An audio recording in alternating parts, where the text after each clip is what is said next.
When it comes to apocalyptic visions, there are usually 5 elements. First, a beast of sorts, coercing people into worshiping it instead of God. Second, destruction and death from the beast towards the saints. Third, scrolls or some kind of patterned arrangement, be it 7 trumpets or 7 bowls, which come from God and bring a climax to the chaos. But it's the 4th and 5th parts of these visions that takes our attention today. Thrones and a person sitting on it.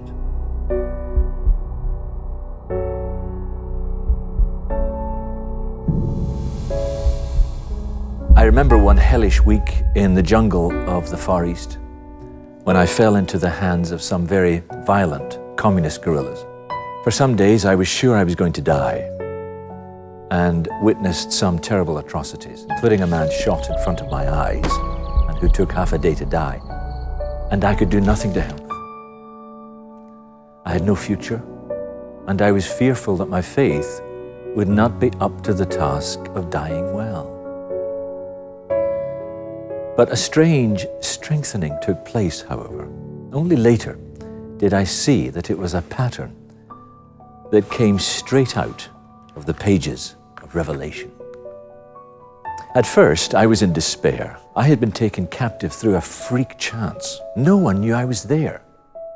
I could envision my body decomposing in a jungle swamp, and no one would ever know.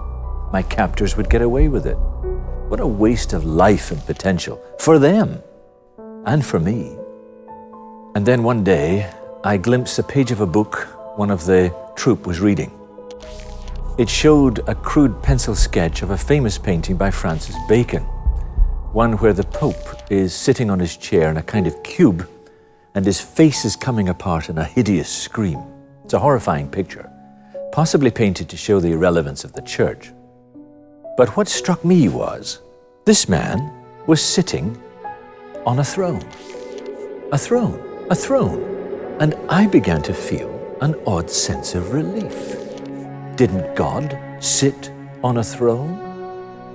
And if it's God's throne, then that's the place of absolute power and control in the universe. Nothing could happen anywhere, at any time, to anyone that wasn't seen from this throne. Whatever was happening in the jungle to me, it was not unseen. It was not meaningless. As long as there was a throne, there was a plan, there was control, and nothing went to waste if God was still in charge. I began to say under my breath, there is a throne, there is a throne. And I knew enough of the Bible to remember the great visions of Daniel when he saw that thrones were put in place. And of course of John, when he said, I saw heaven opened, and there in heaven stood a throne. This very verse. If there is a throne, and you have a faith, there is order, there is control, there is hope. The demon of meaninglessness gets banished, or at least retreats. But then, strangely, now that there was a throne, I began to sing. I remembered, with God's help, the hymns I'd learned in my church growing up. And what great hymns too. Maybe not special to most people, but they recalled faces, testimonies, places where the rafters rang with hundreds of voices raised in fierce conviction. And those memories lifted me, even as I sang very quietly. Words like, what a friend we have in Jesus, all our sins and griefs to bear. And other hymns like, O love that wilt not let me go, I rest my weary soul in thee, I give thee back the life I owe. Other hymns like, it is a thing most wonderful, almost too wonderful to be, that God's own Son should come from heaven and die to save a child like me. Find God's throne, and you hear music. The music of endless, glorious praise. And I had joined in. That's what a throne does. If you see it, you sing, you worship, you praise. And in doing so, the demon of powerlessness begins to recede. That feeling that says, I'm just a tiny little cog that doesn't matter. No one cares about me. Why should they? No. After the singing, I took my place among the great creatures of heaven and earth in worshiping before the throne. But still, I felt very alone.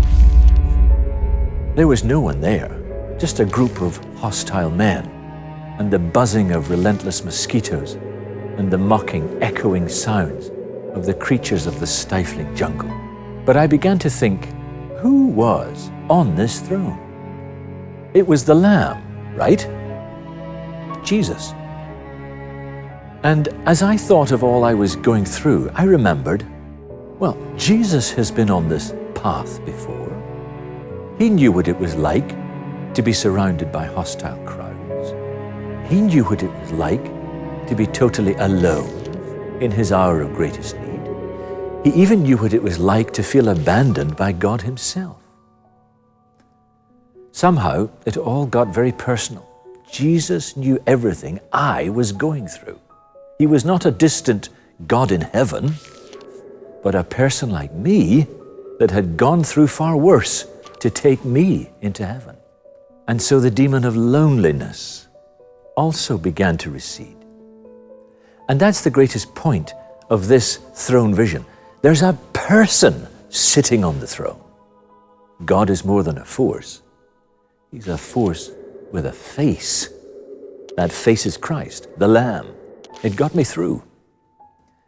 And the triple demons of meaninglessness and powerlessness and loneliness were slayed by a throne vision that came to me in a jungle, just as it came to the readers of John in his great book, and to John himself in his island exile.